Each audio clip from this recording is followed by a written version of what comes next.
आदरणीय सम्मानित अभिभावकगण, विद्यालय के निदेशक जी, प्रिय प्राचार्य महोदय, हमारे विद्यालय के सभी शिक्षकगण, शिक्षिकागण, शिक्षकेतर कर्मचारीगण, यातायात से जुड़े संचालक महोदय और इस विद्यालय के आन शान हमारे प्रिय बच्चों, आज विद्यालय पंडित जवाहरलाल नेहरू के जन्मदिन को बाल दिवस के रूप में मना रहा है। साथ ही अर्धवार्षिक परीक्षा का परिणाम भी घोषित करने वाला है। विद्यालय ने विचार किया कि आपके बच्चों का परीक्षा फल क्यों न आपके सामने ही प्रस्तुत किया जाए, और इसलिए आप सभी अभिभावकों को भी आज के इस शुभ अवसर पर बुलाया गया। सारे बातों पर हमारे शिक्षकों ने आपका ध्यान आकृष्ट कर दिया है। बच्चे आपके ही धरोहर नहीं है और विद्यालय के ही धरोहर नहीं है, बच्चे पूरे विश्व इस देश के धरोहर है और उनको उस योग्य बनाने का कर्तव्य आपका और हमारा, विद्यालय और अभिभावक का, दोनों का है। और देखते हैं, महसूस मैं कर रहा हूं कि आप अपने बच्चों को इस विद्यालय में नामांकन कराकर यह भूल जाते हैं कि बच्चों के प्रति हमारा भी कर्तव्य है। विद्यालय अपने यथायोग्य प्रयास करता है कि आपके बच्चों को अच्छी से अच्छी तालीम दी जाए। इसमें मैं अपने शिक्षकों को धन्यवाद देता हूं कि वो तहे दिल से लगे रहते हैं। सबसे एक बात आ गई है कि आज के बच्चे शिक्षकों से डरते नहीं हैं। हम लोग भी पढ़ाई किए हैं, हम लोगों के गुरुजी लाख मुंह का सबसे स्वागत करते थे कि जो जीत लाए था, और आज बच्चों को अगर कनेक्टी दे दिया जाए तो अभिभावक दौड़े हुए आ जाते हैं कि आप हमारे बच्चों को मारने वाले कौन? एक बात है, मारना कोई अच्छी बात नहीं है, यह बात सही है, लेकिन बच्चों के भविष्य के लिए उसे प्रताड़ित करना भी आवश्यक है। बहुत से बच्चे, आप इतना ना, हम लोग सारे लोग अपने बच्चों को लाड़ प्यार दे रहे हैं, उस लाड़ प्यार में हमारे बच्चे बिगड़ते चले जा रहे हैं। अभी मैं देख रहा हूँ, बच्चों को कहा गया कि आप अपने साइड में बैठे, बच्चों को लेकर गार्जियन अपने अपने पास बैठे। अरे भाई, कुछ नियम है, कुछ अनुशासन है, उसको तो मानना जरूरी है। विद्यालय में अगर पढ़ाते हैं तो विद्यालय का अनुशासन, और विद्यालय में आकर आप छोड़ रहे हैं, बताइए हम कहाँ जा रहे हैं? तो मैं आप सभी से निवेदन करूंगा, जैसे हमारे शिक्षक ने बताया कि हमारे विद्यालय के पढ़ाई में कहीं गुंजाइश नहीं है कि आप अलग ट्यूशन पढ़ा रहे हैं। मैं बार बार बच्चों को कहता हूं कि आपको जहां भी कोई दिक्कत महसूस हो, आप अपने टीचर से छुट्टी के बाद या पढ़ाई शुरू होने के पहले भी आकर मिलकर अपने शंका को समाधान करे, अपने प्रश्न का उत्तर पावे। ऐसे शायद कम ही विद्यार्थी होते होंगे। आप लोग कभी डायरी पर ध्यान नहीं देते। डायरी देखना आपका परम कर्तव्य है। डायरी में शिक्षक हमारे अपनी ओपिनियन लिख देते हैं और आपका उत्तर आता नहीं है। आप डायरी नियमित देखते नहीं, केवल विद्यालय में भेज देना। हमारी जो शुल्क है, विद्यालय का शुल्क है, वह टाइम से दे देना, यही फर्ज नहीं। हम सभी का कर्तव्य है कि अपने बच्चों पर उतना ही ध्यान दें। आधा घंटा हमारे शिक्षक ने कहा था, आधा घंटा क्यों? आपके पास 18 घंटा रहते हैं बच्चे। हमेशा ध्यान दें। मोबाइल की लत छुड़ाएं। मोबाइल की लत इतनी न बढ़ गई है कि छोटे छोटे बच्चे, गोद के बच्चे बिना मोबाइल के खेलते नहीं। अरे अया मैं देखता हूँ सारे जगह देख रहा हूँ। मोबाइल अच्छी बात है, मोबाइल रखना भी अच्छी बात है, लेकिन उसका निगेटिव भी है। और उस निगेटिव में सारे ज्यादा से ज्यादा बच्चे चले जा रहे हैं। हम देखते हैं बार बार चेक होता है विद्यालय में, कौन मोबाइल लेकर आया है, कौन मोबाइल खोलकर जो पढ़ाई कर रही है, कुछ ना बच्चा कर रहा है दूसरा। और बार बार इस बात पर भी आप सबों का ध्यान आकृष्ट करना चाहता हूँ। आज परीक्षा फल घोषित होने वाला है। 6 महीने की पढ़ाई की आपके सामने घोषित होगा और आप उस पर अपना ध्यान आकृष्ट करें। बच्चों पर अपना भी ध्यान आकृष्ट करें, यह हमारी आपसे गुजारिश है। ऐसे बच्चे, जैसे हमारे टीचर ने बताया कि कच्चे घड़े के समान है, कच्चे मिट्टी के समान है। उससे कुम्हार चाहे तो गिलास बना सकता है, घड़ा बना सकता है, तरह तरह के खिलौने भी बना सकता है। तो आप उसमें कर्तव्य है कि आप तो देख लिया है, हमारे यहाँ हम पर विश्वास किया है। मैं आपका आभारी हूँ कि आप लोगों ने हम पर विश्वास करके अपने बच्चों को हमारे सुपुर्द किया है।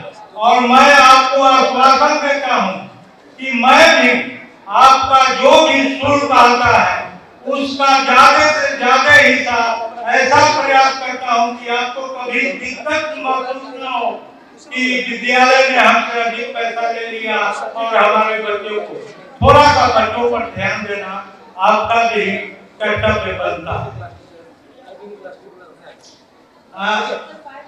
सारे बच्चे एक समान नहीं हो सकते।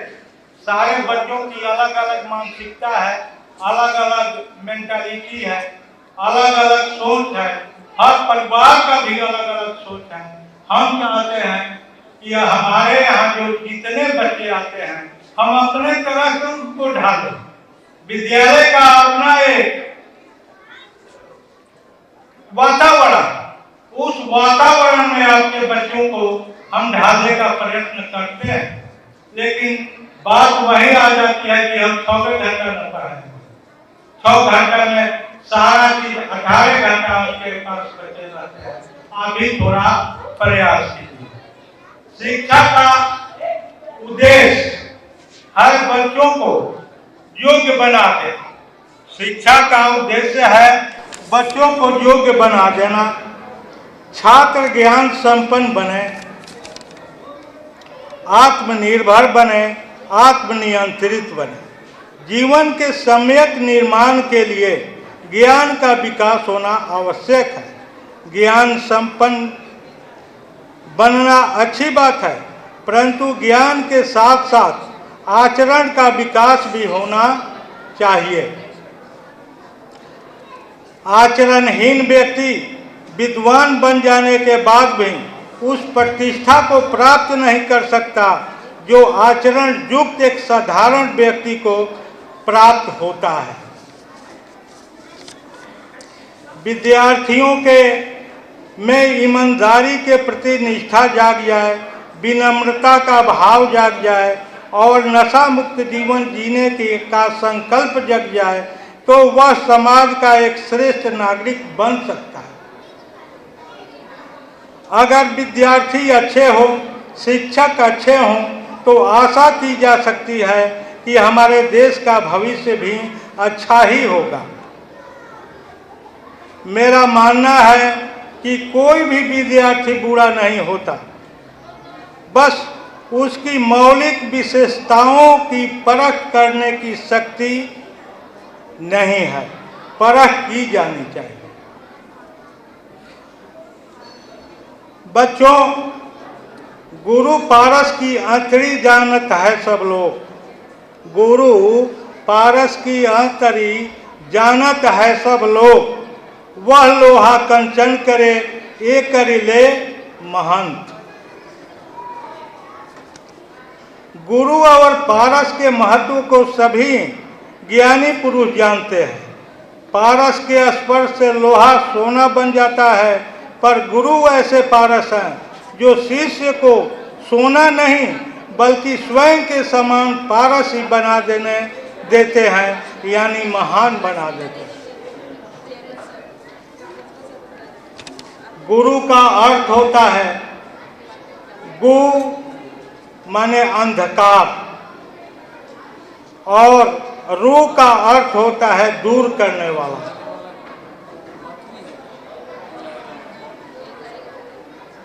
गुरु का अर्थ अंधकार को हटाकर प्रकाश की ओर ले जाने वाले को गुरु कहते हैं।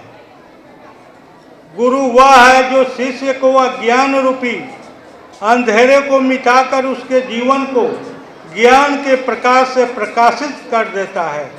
जो शिष्य के आत्मा को आत्मज्ञान से आलोकित कर देता है, वह गुरु है। जो शिष्यों में लक्ष्य प्राप्ति का लालसा भर देता है एवं लक्ष्य प्राप्ति करवा कर ही दम लेता है, वह गुरु है। शिक्षक शब्द का अर्थ सी का मतलब शिखर तक ले जाने वाला। सी का मतलब शिखर तक ले जाने वाला। अक्षा का मतलब क्षमता बढ़ा देने वाला, और क का मतलब कमजोरी दूर कर देने वाला। इस तरह कमजोरी दूर करते हुए, क्षमता को बढ़ाते हुए शिखर तक ले जाने वाला शिक्षक होता है।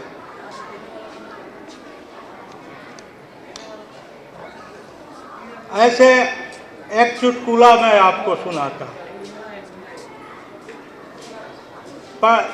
बच्चों का जैसे परीक्षा होता है, बच्चे परीक्षा दे रहे थे, हॉल में बैठे हुए थे। एक आगे तेज विद्यार्थी था। प्रश्न था कि कुतुब मीनार कहाँ है। आगे वाला तेज विद्यार्थी था, लिख रहा था कि कुतुब मीनार दिल्ली में है। पीछे बैठा हुआ लड़का थोड़ा कमजोर था, वो उसको देख रहा था कि क्या लिख रहा है। तो उसने लिख दिया कि दिल्ली में कुतिया बीमार है। नकल करने का हम लोग भी देखते हैं, माने ऐसा है कि जो नकल करने वाला है खूब बहुत थोड़े लिख देगा, थोड़ी दूरी है। तो उसने देखा और लिख दिया कि दिल्ली में कुतिया बीमार है। इस तरह से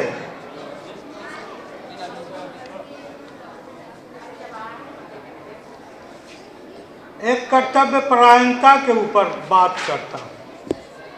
आपने सुना होगा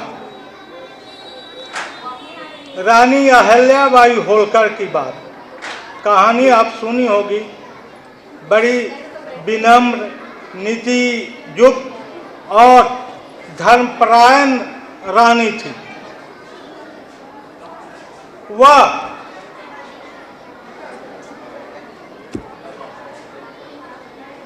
उनको बच्चा नहीं था।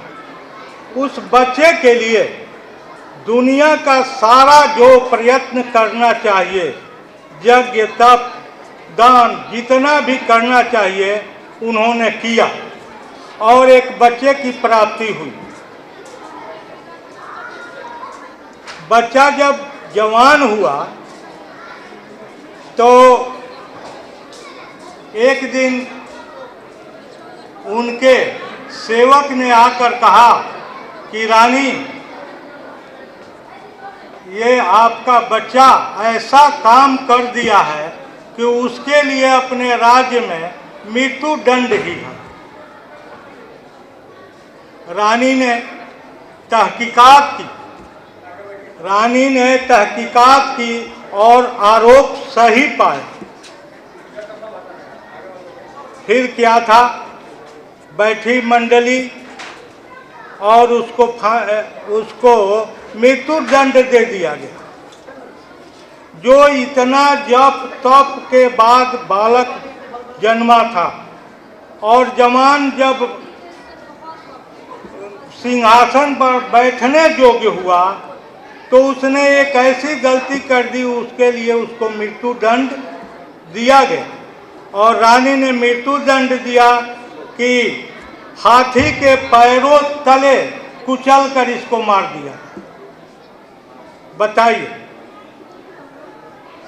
इतने जब तब के बाद पाए हुए बच्चे को अपने कर्तव्य के प्रति सजग रहने वाली अहिल्याबाई ने मृत्यु दंड दिया, और वो मृत्यु दंड दिया कि हाथी के पैरों तले कुचल दिया जाए।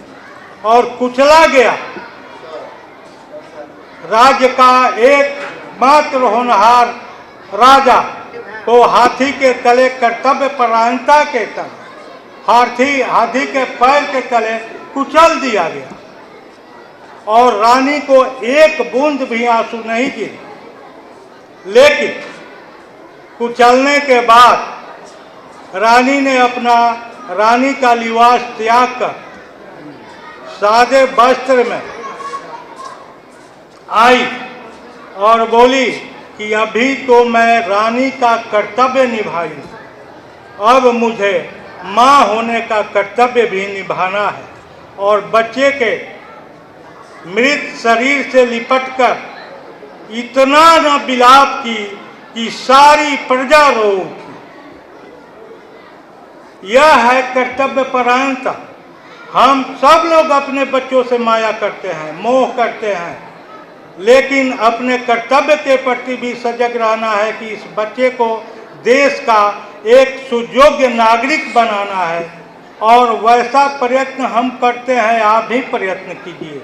आपके बच्चों को हम प्रयास करते हैं कि एक ऐसा सुयोग्य नागरिक बना कर दें जिससे देश का कल्याण हो, देश का भविष्य ऊंचा हो। बच्चों, आप सभी समान नहीं है, थोड़ा सा ध्यान दो। बड़ा हल्ला करते हो। आज तो आप ही का दिन है, आज आप ही का दिन है, हम लोग नहीं बोलेंगे कुछ। लेकिन इस दिन को भी कैसे मनाना है, इस पर ध्यान देना है। हल्ला करके मनाओगी? जानते हो, प्रथम प्रधानमंत्री का यह जन्मदिन है, देश के प्रथम प्रधानमंत्री का जन्मदिन है। और उस दिन को प्रधानमंत्री जवाहरलाल नेहरू जी ने आपको सुपुर्द कर दिया है। कितनी गौरव की बात है, कितने बच्चों के प्रति उनका प्यार था। और वही प्यार, उससे कम प्यार, उससे ज़्यादा प्यार आपके गार्जियन देते हैं। गार्जियन भी बैठे हुआ है, एक तरफ आप भी बैठे हुए हैं और गार्जियन देख रहे हैं कि आप कितनी तन्मयता से टीचर लोगों की बात या हमारी बात आप सुन रहे हैं जी। एक बात है, कोई बच्चा हम नहीं मानते कि कोई बच्चा कमजोर है, पढ़ने में कमजोर है। मैं अपनी बात कहता हूँ। हम जब पढ़ते थे तो हमारे साथ एक, देखिए नाम भूल रहे हैं हम, आमदाड़ी का लड़का था। उसकी कोई गिनती नहीं थी क्लास में, और 10th स्पेशल से उसने ऐसा प्रयत्न किया कि वो विद्यालय का प्रथम विद्यार्थी बना। आप भी कोई कमजोर नहीं है, आप भी प्रयत्नशील रहिए, प्रयास कीजिए और पढ़ाई में देखिए। बड़ा सुनहला यह मौका है, यह मौका फिर जिंदगी में मिलने वाला नहीं है। आप 20-22 वर्ष तक गार्जियन के ऊपर निर्भर होकर अपना भविष्य बना सकते हैं, अगर आप अच्छी से पढ़ाई करें तो। कोई भी बात कठिन नहीं है। मानव जब जोर लगाता है पत्थर पानी बन जाता है। आप जोर तो लगाइए, आप पढ़ने में ध्यान तो दीजिए। हमारे टीचर जो पढ़ाते हैं उसको फॉलो कीजिए और फॉलो करके आगे बढ़ने का प्रयत्न कीजिए। क्या रोक दे, टाइम ज़्यादा हो रहा है। ठीक, कोई बात नहीं। फिर अंत में तैरना सीखना है तो डूबने के भय से उबरना हो। तैरना सीखना है तो डूबने के भय से उबरना होगा। जीवन में अगर आगे बढ़ना है तो संघर्ष करना ही पड़ेगा, संघर्ष करना ही पड़ेगा। आप संघर्ष करें, आपका जीवन अच्छा हो, भविष्य सुनहला हो। हमारे सभी शिक्षक इसका प्रयास करते हैं और हमारी शुभकामना है कि आपका भविष्य उज्जवल हो, आप देश के अच्छे नागरिक बने। और आप सभी अभिभावकगणों का मैं आभार प्रकट करता हूं कि आप हम पर विश्वास करके अपने नवनिहालों को हमारे सुपुर्द किया है। और हम भी आपसे आश्वासन देते हैं कि हम आपके विश्वास को कभी ठेस नहीं पहुंचाएंगे। हम प्रयास करते रहेंगे, प्रयास करते हैं। आज भी हमारे निकले हुए बच्चे, कोई डॉक्टर बन रहा है, कोई इंजीनियर बन रहा है, कोई इंस्पेक्टर बन गया, कोई कुछ, जो हर क्षेत्र में हमारे विद्यालय के बच्चे अच्छे कर रहे हैं। और हमें खुशी मिलती है जब मालूम होता है कि फलाना ने फलाना काम कर दिया। उस दिन हम अपने विद्यालय में मिठाई बंटवाते हैं। कहा जाने उसके घर में मिठाई बंटता हो कि नहीं, लेकिन हम तो जरूर बंटवाते हैं। हमको गर्व होता है कि हमारा विद्यालय के छात्र इतने आगे बढ़ रहे हैं।